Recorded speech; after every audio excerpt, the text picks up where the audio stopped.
consistently sold between 300 to 500 homes over the course many years. He's sold in the worst real estate markets and been successful in great real estate markets.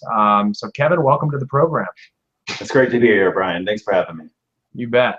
Well, we've known each other for a long time, and I've had the pleasure of working with you when the market was supposedly terrible and you were selling close to 500 homes, and now the market shifted and you're still pumping out huge numbers every single year.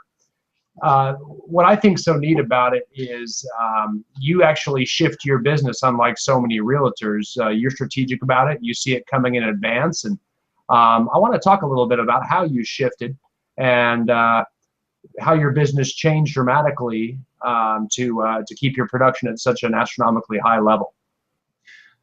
Absolutely, Brian. And over the 15 years that I've been selling real estate, it feels like there's been several shifts.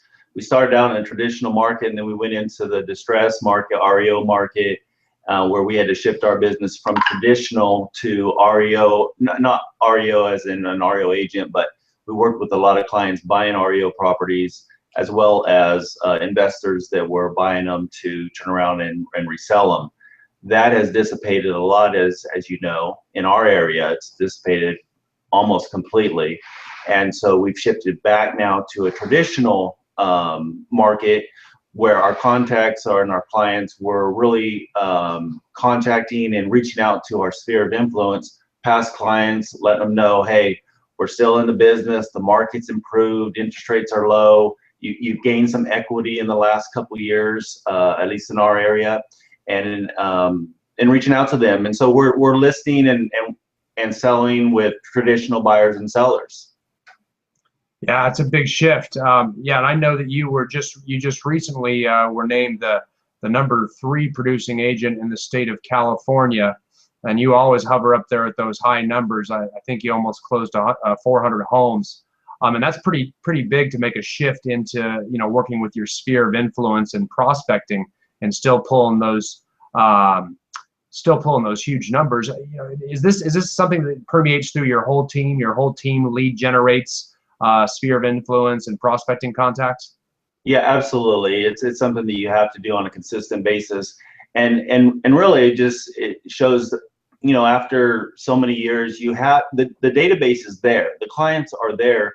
You just have to reach out to them and contact them, whether it's phone or Facebook or email or however you're doing it. The database was there, so it's just a matter of us prospecting and lead generating and getting in touch with them so that we're at the forefront of their minds when they are ready to buy or sell. So that's what myself and my team have been doing over the last year or so, and the way we're able to still produce and put up good numbers.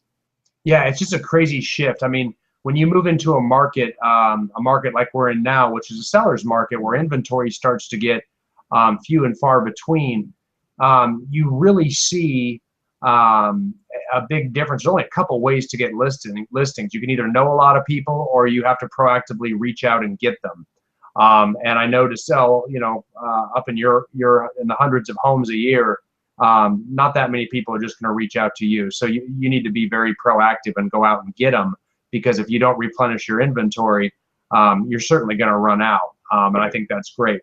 So do you have expectations for members on your teams to make a certain amount of time or dedicated to proactively lead generating for business, or any contact expectations or things like that?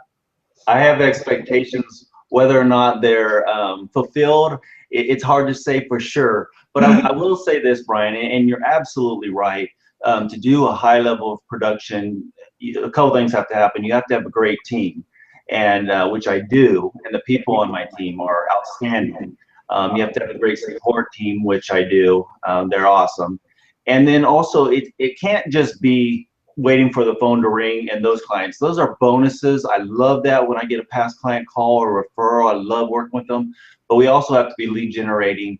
And we've been contacting not only our sphere of influence, but also for sell by owners. Within the last couple of weeks, I've listed a couple for sell by owners.